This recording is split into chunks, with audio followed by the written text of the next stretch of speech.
with you in a minute. Trying to take the birds out of the trees. Well, actually, seagulls out of the sky. That's all the same. Okay.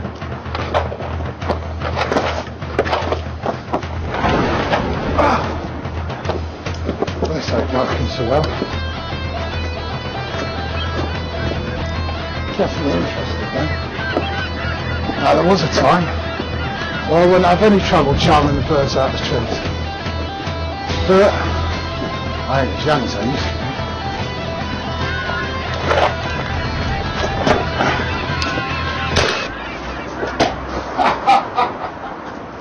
Oh, I still got it. Killing stuff for food, get it finished off nice and quick, trim the wings, take the oval scratchy feet off. Don't need to needlessly suffer, we don't need the head. And the other thing you want to do is get the lead shot out. It'll either hurt someone's teeth or just give the whole meat a nasty flavour. Dig that out. There he is. I don't want that neither. And there he is, ready to cook. A nice handy plastic bag, get them in there. It's actually looking like most of his guts have come out already, but there you go. Get them in there, get that in the pot. Someone can have that, and they're out. Let's do some cooking. Now I would like to thank you all for your emails and letters, recipe suggestions, but to be quite honest with them, I won't be using them. But keep sending them anyway, just because I like to have a nice letter to open once in a while, you know. But today then, roast seagull, don't tell no one. It's going to be a lovely bit of roast this. So you've got the seagull, one we caught earlier, feet in itself I can tell you. Get the bugger out and have a look, see what we got. Now half of it's come off already, and this is going to need plucking. Now you can do it the old fashioned way. If you're doing that, pull in the direction of the feathers. It's a bit time consuming for me, and I really can't be arsed with all that. And I prefer just to skin the bugger. Get your knife in there, cut through the skin, and just let the blade follow the flesh round, like this. Try not to damage it too much. Having said that, it's already been shot once, so there ain't too much we can do wrong with it. Keep all the extra bits, because they'll go for stock. If there's one thing you can say about Cap'n Howl, and that is, he makes the best gravy in the world. There we go, it's all coming off now, feathers and all. A bit more bullet there.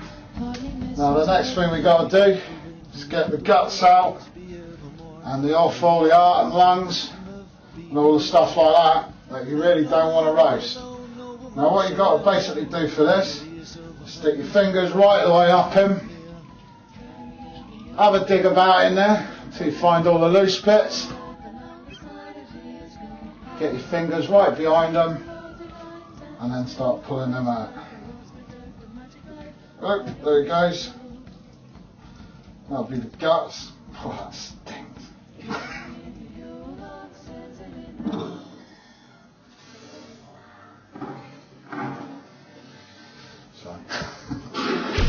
So get in there, get all his guts out and all that. And what you want is a nice clean empty cavity for stuffing. And that is looking halfway there. And there you go. There he is, all ready for roasting. Right then, the bird's in the tray ready to go. And the next thing we're going to do, we're going to make mulled bread stuffing. Bit of a speciality of mine, but it's very nice as it is. So you've got your mulled bread here, and that is pretty mouldy. A little bit of onion. You just want to take this a little bit fine, the ends off. And that gets chomped up like that. Just a nice bit down there, man. Get it in there, mix it together with your fingers. You also need a bit of meat. Do that nicely. Get that in there, squash it all in together. Now obviously mulled bread, we want some mulled wine. Excuse me, that's very mouldy. Now, I'll put some on there, soak it all up. Mix it in with your fingers a bit. Now, the thing with this is time. If you want it really moulded, you've got to take it, put it away for a couple of months. And that will be nicely moulded and matured. Now here is one we made a couple of months ago.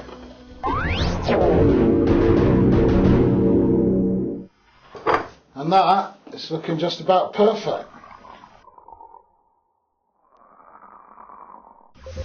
There's our mulled bread, just to disguise it and fill it out a bit. A little bit of sprout. Greens are good for you after all. Sprinkle that on top. Wriggly bone.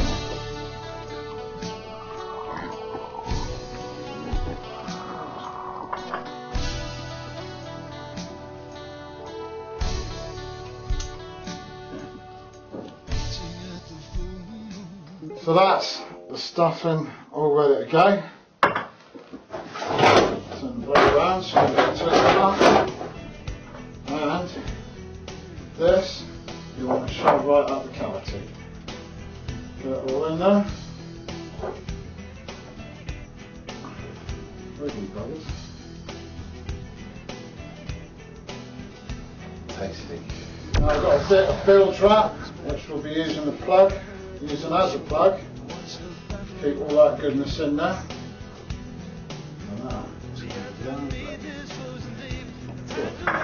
Right, so the bilge wrap plug, here we got skinned wrap. It's had all the guts cut out. Don't keep the arms and legs, they're no good to no one. Just crunch and horrible and get stuck in your teeth. Now, I'm just going to take this off.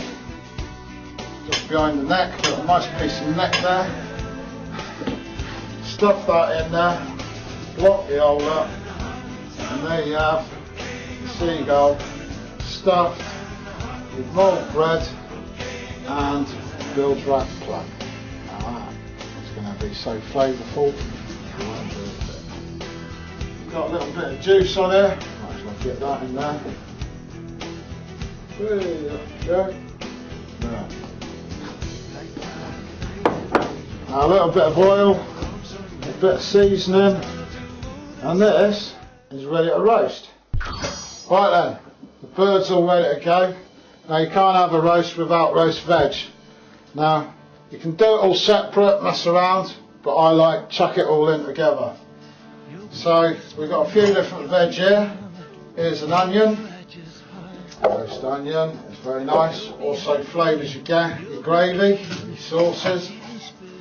Now last time we made stock separate, but there's no point in wasting your time like that because it's all going in the pot, it's all going to be going in together, so why not make the stock at the same time?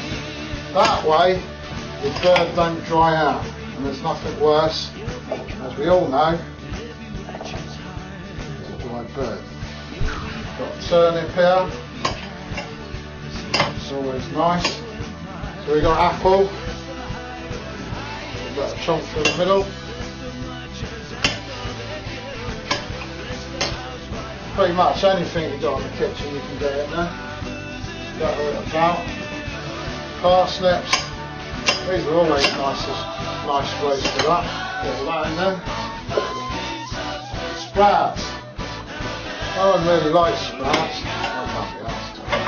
They can go straight in the hole. But once they're in there and all the flavours are mixed together, you won't hardly notice. Right, so get along.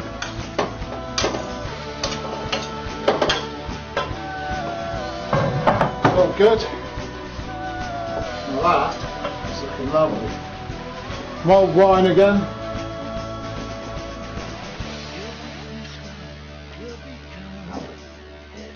get that round. So here it is, bird this size, probably want a couple of hours. I'd leave it for free and then come and check it out. That way you're always going to be on the safe side. Oven's on, nice and hot. Leave it high to start off with. When you can start to smell it, just turn it down a little bit. Smell it now, but that's beside the point. About an hour, full blast, turn it down, and then give it at least another hour, maybe 2. In the meantime, time for a drink and a bit of a tidy up.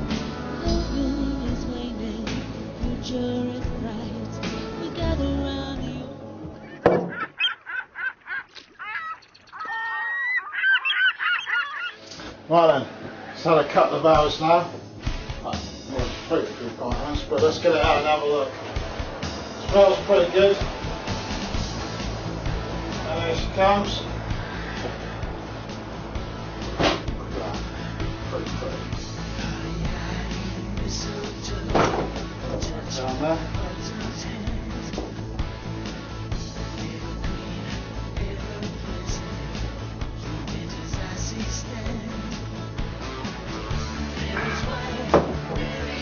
Now that's pretty much the end of this Howls Kitchen Yours special.